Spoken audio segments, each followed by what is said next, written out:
92.7 big FM पर आप सुन रहे हैं यादों का idiot box with Nilesh Mishra season 3। दोस्तों, हमारी कहानियां आप रेडियो के अलावा जब चाहें मोबाइल फोन पर ये नंबर डायल करके सुन सकते हैं 505-6677 यानी 505-6677। दोस्तों, जो कहानियां मैं आपको सुनाता हूं वो लिखी होती हैं मेरी मंडली ने। जी हाँ, मुंबई, दिल्ली और भारत के कई शहरों में एक राइटर्स की मंडली है जिनको मैं ट्रेन करता हूं। दोस्तों, मैं आपको सुनाने जा रहा हूं राहुल गुप्ता की लिखी कहानी कमरा नंबर 901। रंजन अपने होटल के रिसेप्शन पे बहुत परेशान बैठा था। वो बार बार रिसेप्शन की मेज में बनी दराज को खोल बंद कर रहा था। हर बार जब वो दराज खोलता तो उसकी नजर दराज में पड़ी एक चाबी पे जाती थी। वो जानता था कि ये चाबी आज रात उसके बहुत काम आने वाली है। हजारों हजार ख्याल रंजन के दिमाग में तेज तेज फेरी लगा रहे थे। वो रह रहे के बार बार बस यही सोच रहा था कि आज रात का जो प्लान उसने बनाया है वो कामयाब होगा कि नहीं। तभी मेज पे पड़ा सफेद फोन बजने लगा। उसने फोन उठाया तो दूसरी तरफ चांदनी थी। क्या कर रहे हो तुम? चांदनी ने पूछा। कुछ नहीं, बस रात को लेके कुछ परेशान हूं, रंजन बोला। तुम्हें पता है आज क्या हुआ रंजन? दूध वाला सुबह जो दूध की थैली बाहर रख के गया था, मैंने जब बाहर आके उठाई तो दोनों थैली मेरे हाथ में ही फट गई। सारा दूध बह गया। ये अच्छे लक्षण नहीं है रंजन, मुझे डर लग रहा है बहुत। अरे डर तो मुझे भी लग रहा है, पर तुम मत डरो, सब अच्छा होगा, रंजन बोला। यूं अपनी जान जोखिम में मत डालो रंजन। तुम नहीं जानते मैं किस हद तक प्यार करती हूं तुमसे। अभी थोड़ी देर पहले मैं आलू प्याज बना रही थी तो सोच रही थी कि कैसे कढ़ाई में भून के आलू प्याज एक हो गए। काश हम दोनों को भी कोई इस तरह एक कर दे, मुझ में से तुम्हारी महक आने लगे। अरे रोमांटिक बातों का वक्त नहीं है चांदनी, बस आज रात की बात है। फिर हम लोग सारे पैसे लेके यहां से बहुत दूर चले जाएंगे। पर मुझे पैसे नहीं चाहिए रंजन, मुझको सिर्फ तुम चाहिए। तुम घनश्याम को नहीं जानते, मैं जानती हूं। वो बहुत खतरनाक आदमी है, वो तुमको मार देगा। और याद रखना, अगर तुम्हें कुछ हो गया ना तो मैं आग लगा दूंगी इस पूरी दुनिया में, चांदनी रंजन को धमकाते हुए बोली। अच्छा, मैं बाद में बात करता हूं तुमसे, रंजन बोला और उसने फोन काट दिया। वो फैसला कर चुका था और अब पीछे नहीं हटना चाहता था। वो चांदनी के लिए इस दुनिया की सारी खुशियां खरीदना चाहता था, क्योंकि उसको लगता था कि खुशियां सिर्फ पैसों से खरीदी जा सकती हैं। नैनीताल में घनश्याम उस होटल डीलक्स का मालिक है जिस होटल में रंजन रिसेप्शनिस्ट का काम करता है। रंजन गोरखपुर से नैनीताल नौकरी की तलाश में आज से करीब 10 साल पहले आया था। तब वो सिर्फ 17 साल का था। लगभग उसी वक्त जब घनश्याम होटल के काम के लिए मैनेजर ढूंढ रहा था। बस जरूरत से जब जरूरत टकराई तो बात अपने आप ही बन गई। रंजन को उम्मीद से बहुत अच्छी नौकरी मिल गई थी। हालांकि रंजन को आसपास के लोगों से सुनने में आया था कि घनश्याम अच्छा आदमी नहीं है, पर तनख्वाह अच्छी थी तो रंजन ने बाकी सारी चीजों को नजरअंदाज कर दिया। जो बात रंजन को सुनने में आई थी वो ये थी कि ये होटल हमेशा से घनश्याम का नहीं था। वो तो इस होटल के बाहर चाय की एक मामूली सी दुकान लगाता था। उसी चाय में धीरे धीरे जहर मिला के उसने इस होटल के मालिक नरेश जैन को मार दिया और एक बहुत गहरी साजिश करके होटल अपने नाम कर लिया। रंजन ने जब होटल में नौकरी शुरू की तो वो घनश्याम से बहुत डर के रहता था। उसने घनश्याम से कभी भी नरेश जैन के बारे में कोई बात नहीं की। वो बस अपने काम से काम रखता था, अपनी तनख्वाह लेता था, कुछ का राशन आ जाता था, कुछ वो मां को गोरखपुर भेज देता था। घनश्याम भी रंजन से ज्यादा बात नहीं करता था। दरअसल घनश्याम दिन दुगनी रात चौगुनी तरक्की कर रहा था। अभी होटल मिले 1 ही साल हुआ था कि उसने एक फैक्ट्री लगा ली। रंजन के देखते ही देखते फैक्ट्री 1 से 3 हो गई। होटल का सारा जिम्मा रंजन पे आ गया था। अब बस रंजन और घनश्याम कभी कभार हिसाब करने के लिए ही मिलते थे। घनश्याम ने होटल के कामकाज से तो अपना हाथ खींच लिया था, पर उसने होटल आना जाना कभी नहीं छोड़ा। नैनीताल के इस आलीशान सुनहरी पत्थर और नीले शीशे से बने होटल डीलक्स में बस 9 ही कमरे हैं। 6 पहली मंजिल पे हैं और 3 नीचे। इसमें 8 कमरे सैलानियों को किराए पे दे दिए जाते हैं और 1 कमरा कमरा नंबर 901 घनश्याम ने अपने लिए रखा हुआ है। 8 कमरे ज्यादातर भरे हुए ही रहते हैं, इसलिए रंजन पे काम का दबाव बना रहता है। बुकिंग्स करना, भाड़ा लेना, एंट्री रजिस्टर मेंटेन करना। बाकी 3 लोगों की तनख्वाह बांटने का जिम्मा भी घनश्याम ने रंजन को ही सौंप रखा है। दयाल जो बाहर दरबान है, केशव जो बावर्ची खाना संभालता है और राजू जो सभी कमरों की सफाई करता है। अपने खास कमरे में घनश्याम अक्सर रहने आता है, पर हमेशा एक ही दिन के लिए और हमेशा अकेला। हालांकि उसकी बीवी और 2 बेटियां भी हैं, पर वो उनको अपने साथ कभी नहीं लाता। वो चुपचाप आता है, रंजन से हिसाब लेता है और फिर अपने कमरे में चला जाता है। घंटों न तो वो बाहर आता है, न किसी को अंदर बुलाता है, बस अकेला पड़ा रहता है। वो लगभग हर महीने इसी तरह 1-2 दिन होटल में जरूर गुजारता है। होटल के बाकी 8 कमरों की चाबी तो रंजन ही संभालता है, पर इस एक कमरे की चाबी घनश्याम अपने पास ही रखता है। पिछले 10 सालों में कई बार रंजन ने सोचा है कि इस कमरे का कुछ तो चक्कर है जो उसको नहीं पता, पर घनश्याम के खूनी होने की बात रंजन कभी नहीं भूलता, इसलिए उसने कभी भी इस बारे में घनश्याम से कुछ नहीं पूछा। एक बार उसने हिम्मत करके बात घुमा के घनश्याम से कहा था, बॉस ये कमरा तो आप बस महीने में 6-7 दिन ही इस्तेमाल करते हैं। मुझे अक्सर लोगों को नो रूम कहकर लौटाना पड़ता है। अगर आप कहें तो ये कमरा भी मैं किराए पे देना शुरू कर दूं, अपनी आमदनी बढ़ जाएगी। नहीं, कोई जरूरत नहीं है। घनश्याम ने सिरे से बात काट दी थी। इस कमरे में उसके अलावा घनश्याम के 3 दोस्त भी रहने आते हैं, और आश्चर्यजनक बात यह है कि वो तीनों भी हमेशा अकेले ही रहते हैं। घनश्याम का बिजनेस पार्टनर खन्ना साल में बस एक बार आता है, 10-12 बड़ी बड़ी अटैचियां लेके। वो लगभग हर साल जनवरी में 1 हफ्ता यहां रहता है और पूरा हफ्ता कमरे के बाहर ही नहीं आता। एक बार रंजन ने रामू को सफाई के बहाने अंदर भेजा और बाहर आके उसने कमरे के बारे में पूछा तो रामू बोला, बहुत सुंदर है मालिक का कमरा, बाकी कमरों से बहुत अलग।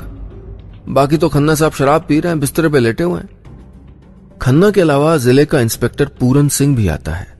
वो घनश्याम का उसके चाय बनाने के दिनों से बहुत अच्छा दोस्त है। कहते हैं कि नरेश को मारने की साजिश और होटल अपने नाम कराने का जुगाड़ खन्ना, घनश्याम और पूरन सिंह ने मिलकर किया था। पूरन सिंह के होटल आने का कोई तय समय नहीं है, वो कभी भी आ जाता है बिना किसी बैग के, बस यूं ही चला आता है और फिर यूं ही वापस चला जाता है। सब बातों में सबसे आश्चर्यजनक है घनश्याम और फर्नांडिस का होटल आना। दोनों पिछले 10 साल से बारी बारी आते हैं, पहले एक फिर दूसरा। दोनों के पास बिल्कुल एक जैसा दिखने वाला सूटकेस है। दोनों वही एक काले रंग का सूटकेस हर बार लेके आते हैं, लगभग 1 दिन रुकते हैं और फिर वापस चले जाते हैं। हर बार यही सिलसिला दोहराया जाता है। न जाने क्या नेटवर्क है इन चारों लोगों का कि जो आता है चाबी साथ लेके आता है और जब जाता है तो अपने साथ ही ले जाता है। शुरू शुरू में इस रहस्यमय कमरे ने रंजन को बहुत परेशान किया, फिर उसको आदत हो गई और आश्चर्य होना बंद हो गया।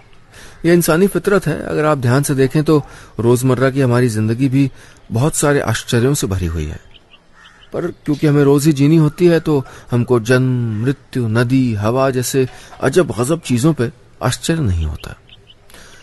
रंजन के साथ भी कुछ ऐसा ही था।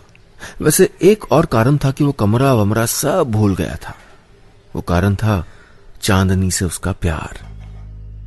चांदनी और रंजन आज से लगभग 2 साल पहले घनश्याम की ही वजह से मिले थे। घनश्याम ने चांदनी को अपने कपड़े की फैक्ट्री में अपनी असिस्टेंट के तौर पर रखा हुआ था। एक दिन जब रंजन होटल का हिसाब देने फैक्ट्री पहुंचा तो उसने पहली बार चांदनी को देखा। वो बहुत परेशान सी बैठी थी वहां। उसने हरे रंग की साड़ी पहनी थी और उसकी आंखों में जमाने भर की उदासी थी। न जाने क्या था उसमें कि रंजन खींचता चला गया था उसकी ओर। जी घनश्याम जी कहाँ हैं? रंजन ने पूछा था। पहले चांदनी ने रंजन को तफ्तीश भरी निगाहों से देखा और पूछा, क्या काम है तुम्हें? जी मैं उनके होटल में काम करता हूं। जब चांदनी को पता चला कि रंजन भी चांदनी की ही तरह घनश्याम का एक मुलाजिम है तो उसने बेधड़क नाराजगी से कह दिया, अंदर बैठा है, जाओ मिलो। चांदनी को पता था सब मुलाजिमों के मन में अपने बॉस के लिए एक ही चीज होती है, गुस्सा, नफरत। घनश्याम को हिसाब देके जब रंजन वापस बाहर आया तो उससे रहा नहीं गया। वो कुछ झिझकते हुए बोला, आप बहुत परेशान हैं, अगर आप चाहें तो मुझे बता सकती हैं कि क्या हुआ। नौकरी तो असिस्टेंट की दे रखी है पर काम कुछ और ही लेता है मुझसे। तंग आ गई हूं मैं इससे। अगर मजबूर ना होती तो बस। चांदनी कहते कहते रुक गई। फिर वही हुआ जो अक्सर होता है। रंजन और चांदनी मिलने लगे। दोनों को प्यार हो गया और जल्द ही रंजन ने चांदनी की नौकरी छुड़वा दी। घनश्याम को कोई फर्क नहीं पड़ा, उसने डॉली को नौकरी पर रख लिया। अब 2 साल होने वाले हैं रंजन और चांदनी को एक साथ रहते हुए। शादी करने का विचार है, पर रंजन कहता है एक बार कुछ पैसे जमा कर लें फिर शादी कर लेंगे। चांदनी जल्द से जल्द शादी करना चाहती है, पर रंजन की जिद के आगे चुप है। रंजन धीरे धीरे अपनी तनख्वाह में से पैसे जोड़ रहा था और सब कुछ शायद इसी तरह चलता भी रहता, लेकिन 1 महीना पहले ऐसा कुछ हुआ कि रंजन के सपनों ने अचानक ही बहुत ऊंची उड़ान भर ली। उसको एक साथ लाखों कमाने का तरीका नजर आने लगा। दरअसल आज से 1 महीने पहले रंजन को उस रहस्यमयी कमरा नंबर 901 का राज पता चल गया था। वो दिन बिल्कुल रोज जैसा ही था। घनश्याम अपने खास कमरे में रहने आया हुआ था। रात के लगभग 10 बज चुके थे। रंजन अपनी कुर्सी पे बैठा अपने बटुए में लगी चांदनी की तस्वीर निहार रहा था। लोग कहते हैं कि जब 2 लोग प्यार करते हैं तो हमेशा उनमें से कोई एक ज्यादा प्यार करता है और दूसरा ज्यादा प्यार पाता है। इन दोनों में से बताना बहुत मुश्किल था कि कौन ज्यादा करता है और कौन कम। जब रंजन बीमार पड़ता है या बहुत परेशान होता है तो उसको यूं दुख में देख के चांदनी भी बीमार हो जाती है। रंजन को 2 छींकें आ जाती हैं तो चांदनी को बुखार हो जाता है। लोग कहते हैं जब दोनों मरेंगे तो एक साथ ही मरेंगे। इनका प्यार मेहंदी के रंग जैसा नहीं है, जो पहले तो बहुत गहराता है पर फिर जब वक्त की मार पड़ती है तो फीका पड़ना शुरू हो जाता है। इन दोनों का प्यार तो सूरज की उस तपिश जैसा है जो लाखों सालों से कभी कम नहीं हुई, बल्कि बढ़ती ही जा रही है। खैर, उस रात अपनी मेज पे बैठा रंजन हिसाब लगा रहा था कि उसने अब तक शादी के लिए कितने रुपए जोड़ लिए हैं। वो हिसाब लगा ही रहा था कि उसे दरवाजा खुलने की आवाज आई। घनश्याम अपना काला सूटकेस लेके अपने कमरे को ताला लगा रहा था। उसने ताला लगाया और रंजन के पास मेज पे आके रुक गया। और सब ठीक चल रहा है रंजन? उसने पूछा। हाँ बॉस, सब सही है, रंजन ने कहा। और फिर उसकी नजर अचानक घनश्याम के हाथ के नीचे गई। जिस चाबी से घनश्याम ने ताला लगाया था उसका बस पीछे का छल्ला रह गया था उसके हाथ में। चाबी शायद टूट के ताले के अंदर ही रह गई थी। घनश्याम इस बात से अनजान था। रंजन भी चुप रहा। वो घनश्याम की तरफ देख के मुस्कुराया और फिर घनश्याम बाहर चला गया। 5 मिनट बाद रंजन अपनी सीट से आवाज किए बिना उठा। वो कमरे के पास गया। उसने ताला टॉर्च से देखा तो उसका अंदाजा सही था। चाबी टूट के उसी में पड़ी थी। रंजन ने माथे को सहलाते हुए कुछ सोचा और फिर अपनी दराज से जाके वो एक चुंबक ले आया। फिर चुंबक लगा के जब चाबी घुमाई तो वो घूम गई। वो दरवाजा खुल गया। रंजन झट से अंदर चला गया और उसने छानबीन शुरू कर दी। पहली नजर में देखने पे उसको एक कमरा भी बाकी कमरों जैसा ही लगा। एक ड्रेसिंग टेबल, एक बिस्तर, एक अलमारी और दीवारें। उसने अलमारी खोली तो वो खाली थी। वो सोचता रहा। फिर उसने बिस्तर पर से चद्दर हटा दी और फिर उसने जो देखा तो उसके होश उड़ गए। बिस्तर के गद्दों के बीच से गद्दे कटे हुए थे और उनमें एक काला सूटकेस रखा हुआ था, बिल्कुल वैसा जैसा घनश्याम और फर्नांडिस के पास है। उसने सूटकेस खोला तो उसके पैरों तले जमीन खिसक गई। सूटकेस में लाखों रुपए थे। गिनने पे पता चला कि 10 लाख हैं। इतने पैसे देख के रंजन के हाथ कांपने लगे और माथे से पसीने की बूंदें टपकने लगी। वो पैसों से भरा सूटकेस अपने साथ लेके कमरा चुंबक से वापस बंद करके सीधा चांदनी के पास घर आ गया। उसने जैसा हुआ था वो सब चांदनी को बता दिया। प्यार करने वाले एक दूसरे का सबसे बड़ा सहारा होते हैं ना। हाँ, पर घनश्याम ने पैसे वहां क्यों छोड़े होंगे? चांदनी ने पूछा। ये तो मुझे नहीं पता, पर बहुत बड़ा कोई चक्कर है। तुम चिंता मत करो, मैं पता कर लूंगा, रंजन ने कहा। अरे क्या जरूरत है पता करने की? 10 लाख तो आ ही गए ना। चलो यहां से कहीं दूर भाग चलते हैं। नहीं, 10 लाख से क्या होगा? मुझे कम से कम 50 लाख चाहिए। ये बैग तो मैं बस तुम्हें दिखाने के लिए लाया हूं। मैं ये कल वापस लेके जाऊंगा और वहीं रख दूंगा, नहीं तो उनको मुझ पर शक हो जाएगा। तुम देखो मैं क्या तरकीब बनाता हूं ज्यादा माल निकालने की। चांदनी चुप रही। वो जानती थी कि रंजन जिद्दी है और उसकी बात नहीं मानेगा। उसको हर वक्त रंजन के नाराज हो जाने का डर बना रहता था। अगले दिन जब रंजन होटल पहुंचा तो पूरा दिन वो चुपचाप बैठा रहा। उसको पता था कि हर बार घनश्याम के जाने के बाद लगभग 1 हफ्ते बाद फर्नांडिस आता है। जैसे ही रात हुई वो फिर कमरे में चला गया। इस बार उसने सब कुछ खंगाल डाला और जो वो ढूंढ रहा था वो चीजें उसको दीवारों में मिली। उसका शक सही था, यह कमरा कोई आम कमरा नहीं था। इसकी दीवार देखने में तो दीवार जैसी है, पर असल में वो छुपी हुई अलमारियां हैं। रंजन ने सारी अलमारियां खोल डाली। उसमें किसी सफेद पाउडर के पैकेट पड़े थे। रंजन ये तो नहीं जानता था कि यह क्या चीज है, पर उसको खन्ना, फर्नांडिस और घनश्याम का पूरा खेल समझ में आ चुका था। रंजन ने अंदाजा लगाया कि घनश्याम फर्नांडिस को पैसे देता होगा यहां इस बैग में रख के, और जो बैग फर्नांडिस लाता था उसमें पाउडर होता था। वो अपने साथ लाया बैग गद्दे में छोड़ देता था और पैसों वाला बैग ले जाता था। फिर दोबारा घनश्याम आता था, वो गद्दे में वापस अगली बार के पैसे रख देता था और पैकेट्स निकाल के दीवारों में छुपा देता था। साल में एक बार खन्ना आता था। वो सारा माल अपनी अटैचियों में भर के ले जाता था और शायद कहीं बेच देता होगा। ये गोरख धंधा चला रहे थे ये तीनों इस होटल में मिलके, और इसी कमाई से नई नई फैक्ट्रियां खरीदी जा रही थी। रंजन जब सारा खेल समझ गया तो चुपचाप फर्नांडिस के आने का इंतजार करने लगा। दरवाजे में से उसने चाबी निकाल ली और सब कुछ पहले जैसा कर दिया। जैसा उसने सोचा था वैसा ही हुआ। फर्नांडिस 1 हफ्ते बाद अपने काले बैग के साथ वहां आया। रंजन का प्लान अब शुरू हो चुका था। उसने मौका देख के फर्नांडिस का फोन ले लिया और चुपचाप घनश्याम को मैसेज कर दिया, इस बार 50 लाख का माल लाऊंगा। फर्नांडिस एक दिन वहां रुक के वापस चला गया। रंजन ने जब उसके जाने के बाद दरवाजा खोला तो गद्दों में जो बैग था उसमें सफेद पाउडर के पैकेट ही पड़े थे। रंजन को यकीन हो गया कि उसने जैसी सोची है कहानी बिल्कुल वैसी है। अब उसके प्लान में कोई कमी नहीं थी। ठीक 3 हफ्ते बाद घनश्याम का रंजन को फोन आया कि वो कल होटल रहने आ रहा है, लेकिन उसकी चाबी खो गई है, तो रंजन ताले के हिसाब से एक नई चाबी बनवा ले। रंजन खुश था। उसे पता था कि घनश्याम अपने साथ 50 लाख रुपए लेके आएगा। घनश्याम आया और अब उसके वापस जाने का वक्त नजदीक था। अमूमन घनश्याम 10 बजे आता था। 9 बज चुके थे। रंजन ने एक बार सुबह दूध की थैली फट जाने वाली बात सोची, लेकिन फिर उसकी आंखों के सामने 50 लाख रुपए से भरा सूटकेस तैरने लगा। 9:30 हो चुके थे।